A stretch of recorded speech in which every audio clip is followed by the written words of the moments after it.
Illinois just made a list, not the kind of list that ends up on a welcome sign. A national crime research group ranked American cities by violent crime, economic collapse, and quality of life. 12 Illinois cities landed in the top 100 worst places to live in the entire United States. 12 in one state. But here is the part that nobody is saying out loud. 3 of those 12 are suburbs of Chicago. Towns most people assume are fine because they are close to one of the world's great cities. And the worst one, the one we are saving for last, has a crime rate so far above the national average that researchers stopped comparing it to other American cities and started comparing it to conflict zones. If you are thinking of moving to Illinois, this video is not optional. The difference between the right zip code and the wrong one in this state is not inconvenience. It is life expectancy. Stay through number 1. The ending is not what you expect. Subscribe right now and let us get into it. 12. Springfield. We start with the one that shocks people most. Springfield is the capital of Illinois, Abraham Lincoln's hometown, a city people visit on family vacations. It has a violent crime rate 340% above the national average. Not 30, not 140, 340. Most people hear Springfield and picture museums and history and Lincoln's tomb. The FBI data shows a city where you are statistically more likely to be a victim of violent crime than in Los Angeles or Chicago. The capital of Illinois, and most people relocating there for state jobs have no idea until they look up their new neighborhood and something feels wrong. That wrong feeling is data. Leavensburg. What happens to a town when the only reason it exists disappears overnight? Galesburg was a Maytag city. The appliance giant employed thousands of residents for decades. Good union wages, stable families. A real middle class in a small Illinois city. In 2004, Maytag closed the Galesburg plant and moved production to Mexico.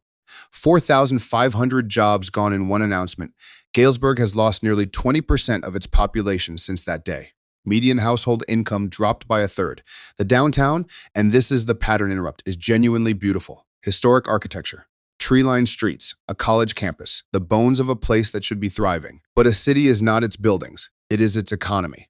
And Galesburg's economy left in 2004 and has not come back. 10.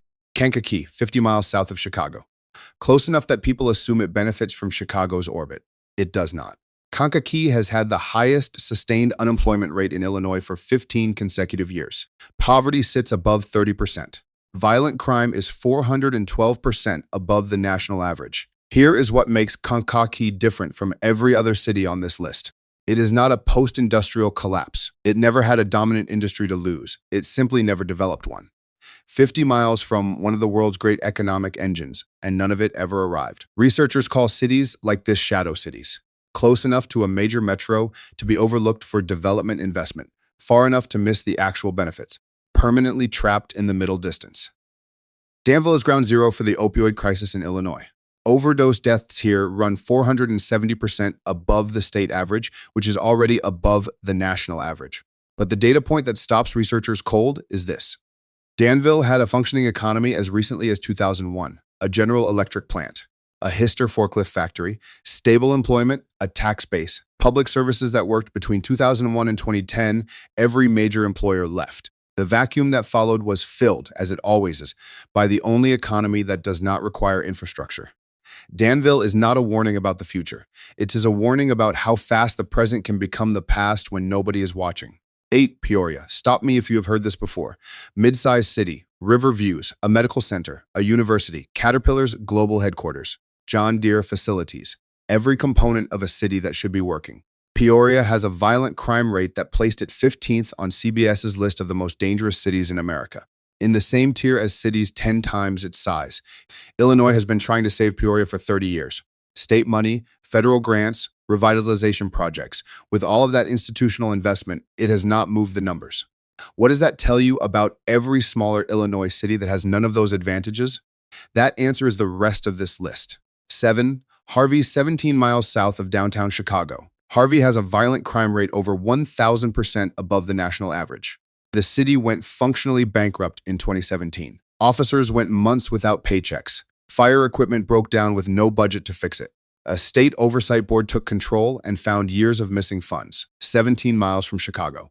One of the wealthiest cities on earth, 17 miles from a city that could not pay its police. If that does not change how you think about location in Illinois, nothing will. 6. You know Cairo from our last video. But we saved one number for now. Life expectancy in Alexander County, where Cairo sits, is 67 years. The national average is 77, a full decade less. Not from crime alone. From what researchers call concentrated disadvantage, the compounding weight of poverty, environmental contamination, inadequate healthcare, and chronic stress from living in a place the systems around it have decided is not worth saving. 67 years. Every researcher who sees that number goes quiet for a moment before they speak. 5. Rockford has appeared on the FBI Most Dangerous Cities list for 11 consecutive years, not occasionally, 11 straight years. It is the second largest city in Illinois, 250,000 people. Not a small forgotten town, a major American city invisible, documented crisis for over a decade, and the state has never mounted a response proportional to the scale of the problem. The residents who stay, and many do because it is their home, because their families are there, because leaving is not as simple as people who have never been economically trapped seem to think. They are not unaware of the data. They live the data, they just never had a choice about it. 4.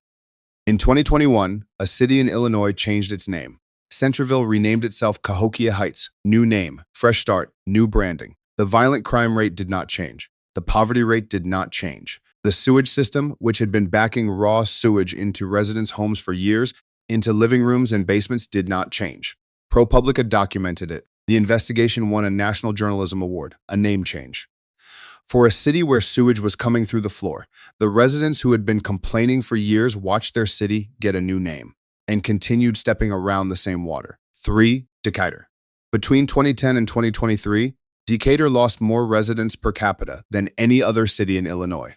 More than cities that flooded, more than cities that made national news. Decatur made no national news. It just quietly emptied. The people who left described the same experience every time. They waited. They thought it would turn. They watched the schools lose funding, the crime rate rise, the legitimate economy shrink, and the illegitimate one expand to fill the space. Then they left. The people who could not leave are still there. In a city of 67,000 that functions in many neighborhoods like a city of 20,000. East 2, Louis, East St. Louis has a violent crime rate 18 times the national average, 18. The worst neighborhoods in Chicago run 3 to 4 times the national average. East St. Louis is 18. At its peak in the 1950s, this was a city of 82,000 people, a thriving industrial hub, a center of Black American cultural life. Miles Davis grew up here. Catherine Dunham, who essentially invented modern American dance, called East St. Louis home.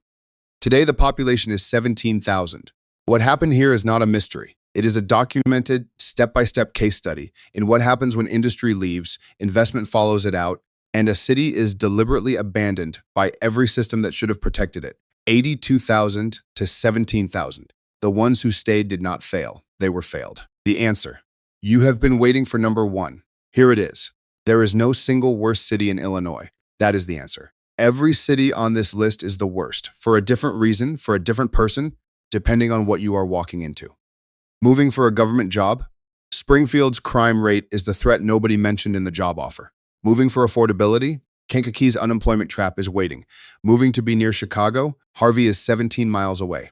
The real number 1 is any place you choose without reading the data first. Illinois is an extraordinary state.